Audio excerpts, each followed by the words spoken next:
আমি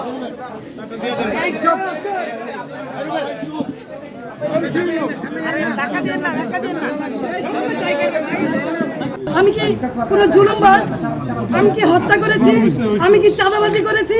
আমি কি নারায়ণগঞ্জ শহরে এমন কোন রেকর্ড আমার আছে যে আমি কোনোদিন কোনো বিরোধী দলকে আঘাত করেছি? তাহলে কিসের জন্য, কি কারণে, কোন ষড়যন্ত্রের কারণে, কার স্বার্থে আমাকে অ্যারেস্ট করা হলো আমিও প্রশাসনের কাছে জানতে চাই। বর্তমান যারা সরকার আছেন সাম্যের কথা বলেছেন, বৈষম্যের বিরুদ্ধে আপনারা আন্দোলন করেছেন, সরকার হটিয়ে নতুন সরকার এসেছেন, তাহলে কি এই বৈষম্য? তাহলে অনেস্ট রাজনীতি, সততার কিসের মূল্যায়ন?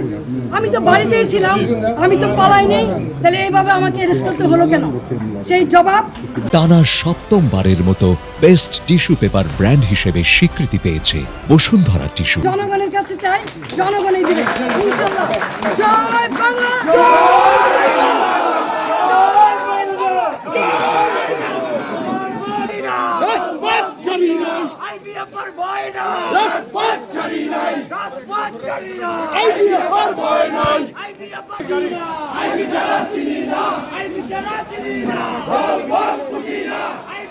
কিছু হলে